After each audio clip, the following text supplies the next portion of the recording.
Со пораки испишани на транспаренти, група екоактивисти излегоа пред Министерството за животна средина со барања да престане молкот на надлежните и јавноста конечно да дознае колкаво е загадувањето на крива река и кои се последиците по здравјето на луѓето.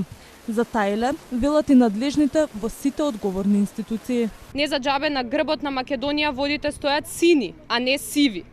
И требаше тоа да го одржиме. Ако нашите родители и нашите баби и дедовци можеле слободно да се капат во сите овие реки, па дури и да си ги перат алиштата во нив, денес ние не можеме ниту да им се приближиме. Должен инспекторатот, да ни даде информации што е можно побрзо и кратко би апелирал до сите претходно кај сите влади и оваа влада сега да ги тргнат рацете од животната средина, бидејќи тоа е нешто најсветото што граѓаните го заслужуваат и по устав, имаат право на здрав живот. Ги замолуваме веќе бизнис интересите да ги тргнат од здравјето на граѓаните.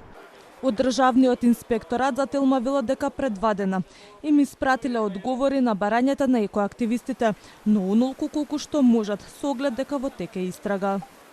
Јавното обвинителство отвори предмет со цел да се утврди дали има евентуална кривична одговорност при загадувањето на крива река од рудникот Тораница, чиј концесионер е фирмата Булмак 2016 Доел Пробиштип. Освен за крива река, активистите денеска го кренаа гласот и за низа други еколошки катастрофи. Дебарско езеро речиси целото пресуши, а токму таму се наоѓа и хидроелектраната Шпилја.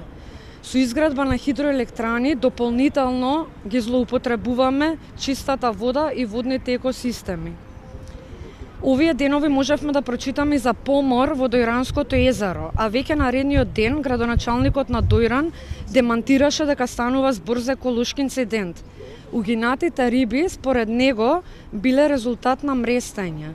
Ако сакаш да влезеш во Вардар, треба да имаш примено вакцина за тетанус. Сакам да прашам, како Вардар ја краси Македонија, кога сега имаме дополнително загадување и на крива река која се влева во Пчиња, која е заштитена и чиста во Србија, а истата се влева во Вардар.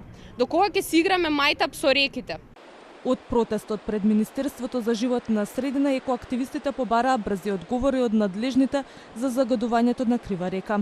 На 14 март во рудникот Тораница пукна цевка од која, како што тврдеа од фирмата, истекла техничка вода. Градоначалникот обвини дека крива река е загадена со цијанид и олово токму од рудникот.